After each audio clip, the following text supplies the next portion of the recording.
You understand what's about to go down right now? It's your boy Zaidan right here on the Urban Gossip channel, bringing you another video, and that's the first episode of the series of the biography series. Yes, I decided to introduce something new to the channel, and that's facts about celebrities and a lot more. There's gonna be a lot more diverse stuff I'm gonna lay on this channel as long as you're right with me, to keep you reminded or subscribe to the channel and turn on notifications to get notified whenever we drop a video. Yes, today what we're going to talk about is Michael Jackson really the greatest of all time? Not just one of the greatest or just the king of pop, but the greatest musician to ever live. This topic goes around crazy, drives a lot of people crazy, a lot of controversy. People result into arguments of of Michael Jackson being the king of music, not just pop. So I'm gonna give you my opinion at the end of the video and the reasons why. But before actually getting to the topic, I'm gonna give you a simple biography about Michael Jackson. I'm gonna find all means to sum it up for you. So I give you reasons why MJ is really the king of music. Me, I say yes, he is the king of music. But before I give you reasons why, let me take you through a simple documentary about the legend so you know who I'm talking about. A lot of people know Michael Jackson is Michael Jackson, but they don't really know who he is and the things he did and the impact he has on the pop culture. So let's actually get into it without wasting any damn time. Michael Jackson was a multi-talented music entertainer who enjoyed a chart-topping career both with the Jackson 5 and as a solo artist. He released one of the best-selling albums in history, Thriller, in 1982 and had another #1 hits on Bad and Off the Wall. He died in 2009 at the age of 50 of a drug overdose. Who was really Michael Jackson? Known as the King of Pop, Michael Joseph Jackson was the best-selling American singer, songwriter, and dancer. As a child, Jackson became the lead singer of his family's popular Motown group, the Jackson 5. He went on to a solo career of astonishing worldwide success, delivering #1 hits from the albums Off the Wall, Thriller, and Bad. In his later years, Jackson was dogged by allegations of child molestations. He died in 2009 at age 50 of a drug overdose just before launching a comeback tour. And these are the Michael Jackson siblings. Katherine Jackson was the homemaker and a devout Jehovah's Witness. His father, Joseph Jackson, had been a guitarist who put aside his musical aspirations to provide for his family as a crane operator, and this was like their talent manager. He managed them, he nurtured them, he nurtured their talent from the ground, from the start. Michael Jackson's childhood. Michael Jackson, as we know, was born on August 29th, 1958 in Gary, Indiana. Under his father's encouragement, Jackson's career in music began at the age of 5. That was so early. I actually thought he began at the age of 8 or 7. I didn't know he was really this young. The Jackson 5. Joseph believed his sons had talent and molded them into a musical group in the early 1960s, and they would later become known as the Jackson 5. At first, the Jackson family performers consisted of the Jackson's older brothers, Tito, Jermaine, and Jackie. Jackson joined his siblings when he was 5 years old and emerged as the group's lead vocalist. He showed remarkable range and depth for such a young performer. We all know very well, all these guys were older than Michael Jackson. He was like the youngest in the group, but he emerged to be the most talented. Even Sony Music Entertainment spotted him as a kid and told his dad they should really give Michael Jackson to them so they would manage him. And Michael Jackson, all he knew as a kid was talent, was singing, was his talent, was music. I don't know if Michael Jackson ever went to school. But anyway, for several years, Jackson and the Jackson 5 maintained a busy tour and a recording schedule under the supervision of Berry Gordy and his Motown staff The group became so popular that they even had their own self-titled cartoon show, which ran from 1971 to 1972. I didn't even know this was there. They had achieved a lot, quite a lot indeed. Despite the group's great success, there was trouble brewing behind the scenes, tensions mounting between Gordy and Joseph Jackson over the management of his children's careers, with the Jacksons wanting more creative control over their material. The group officially severed severe ties with Motown in 1976, though Jermaine Jackson remained with the label to pursue his solo career. Now, calling themselves the Jacksons, the group signed a new recording deal with Epic Records. By the release of their third album for the label, 1978's Destiny, the brothers had emerged as talented songwriters. The overwhelmingly positive response to Jackson's 1979 solo album Off the Wall. Here he had went solo. He had left the Jackson 5 and he had gone solo, and he emerged to be, the biggest selling of the group. After the split, helped the Jacksons as a group. Triumph 1980 sold more than 1 million copies, and the brothers went on an extensive tour to support the recording. At the same time, Jackson continued exploring more ways to branch out on his own. In 1983, Jackson embarked on his final tour with his brothers to support the album Victory. And these above are Michael Jackson's albums and greatest hits. Now we get into the reason why MJ is really the greatest of all time. Going to be there in 1971 at the age of 13, Jackson launched a solo career in addition to his work with the Jackson 5, making the charts in 1971 with Got to Be There from the album of the same name. Ben, 1972, Jackson's 1972 album Ben featured the eponymous Bold About a Rat. The song became Jackson's first solo #1 single. Music and Me 1973, Jackson's third solo album. Music and Me was his latest successful. Forever Michael 1975, this fourth solo album for Jackson was his last with Motown Records. Off the Wall 1979, an infectious blend of pop and funk. Jackson wowed the music world with 1979's 1979's Off the Wall, which featured the Grammy Award-winning single Don't You Stop Till You Get Enough. Don't Stop Till You Get Enough. I love this song, along with such as Rock With You and so many more. That album was actually amazing, one of my favorite albums from him. My favorite albums from Michael Jackson was Thriller, then Off the Wall, which other album was it? Then History something. The album had a name, History, then some other words I don't recall. And this other album. They're like 4 Michael Jackson albums I'm really proud of, and Dangerous.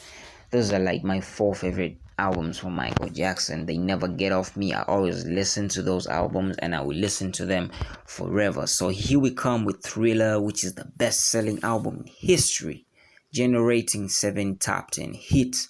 The album stayed on the charts for 80 weeks. That's insane. Holding the #1 spot for 37 weeks. Now we're talking about the sales. In addition to its unparalleled commercial achievements, Thriller garnered 12 Grammy Award nominations and notched 8 wins, both records. Jackson's victories showcased the diverse nature of his work.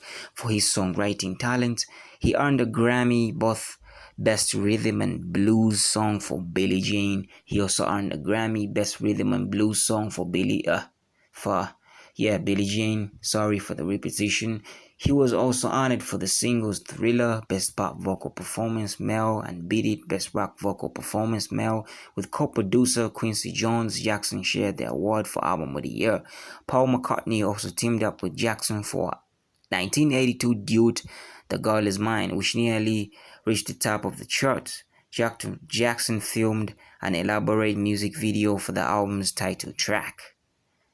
On a 1983 television special honoring Motown, Jackson performed his #1 hit, Billie Jean, and debuted his soon-to-be famous dance move, the moonwalk. Jackson, a veteran performer by this time, created this step himself and choreographed the dance sequences for the video of the albums the number one hit, Beat It. We Are the World single 1985. Jackson showed his altruistic side by co-writing We Are the World, a charity single for USA for Africa, a veritable who's who of music stars participated in the project, including Lionel Richie, Ray Charles, Bob Dylan, Willie Nelson, Bruce Springsteen, and Tina Turner. Bad was another smash hit album after Thriller. It released as a follow-up to Thriller, reached the top of the charts with a record 5 number one hits, including Man in the Mirror, The Way You Make Me Feel, and so many more. Dangerous came in after in 1991 and did quite well. You know, as I told you, it's one of my best albums. History, past, present, and future. Book 1. Jackson's musical career began to decline with a lukewarm reception to 1995's History, Past, Present, and the Future, Book 1. So history says Michael Jackson's career started to decline. There were allegations of him molesting children, which and some other bad things that they tried to put on place on Michael Jackson that he actually never did, because afterwards proof came out. Even though it's pretty absurd, proof never came out as Michael was still alive. But I won't actually get into that because that's not the point today. I just wanted to take you through his biography, quite brief. I didn't get into a whole lot, but you get me. The following year he released Invisible. I mean, these albums did so well. It's just that people say he had fallen off because these albums weren't really hitting the top charts as the previous albums, but they still did well. Invisible was like his last album before he died. Other albums came out that Michael had recorded before but hadn't released. Some more music came out. Albums like Escape, Michael, and some other album I don't really recall, but you know what I'm saying. So I'm getting to the point of today, to the topic of today. Is Michael Jackson really the greatest artist and entertainer of all time? I'm saying hell yeah. The first reason is Michael emerged to be the king of his own genre, and that's pop. I'm not saying it's his genre because he started it. He didn't start anything like music. Like, he didn't start pop music. He found the pop culture and really popularized it. What makes him to be to almost own the pop culture is because he was crowned the king of it. Without a doubt, nobody can doubt Michael Jackson to be the king of pop. The only person that tried to be a king in his own genre that he's based in is Eminem. A lot of people say Eminem is the king of hip hop, but there's still doubts around some people. Some critics say he's just one of the greatest in hip hop, but not the king of hip hop. But regardless, he's the king of hip hop. But with Michael Jackson, nobody doubts him to be the king of pop. He is the king of pop without a doubt. Nobody doubts. Even the critics, even the haters, they say Michael is really the king of pop. So he was the first personality to own pop. Even Elvis Presley, there's still people that doubt he isn't the king of rock and roll. So that's the first number one reason that makes him that makes him so feminine from these other artists, from these other legends that we know. He owns his own genre. He is the king of pop.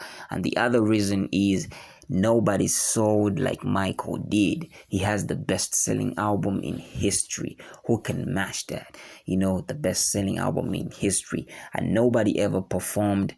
The other reason, I'm on another reason now. And nobody ever performed and got the crowd crazy like the way Michael used to. Nobody filled the amount of people in a stadium like Michael did. Nobody got people to faint and almost died in concerts like Michael did.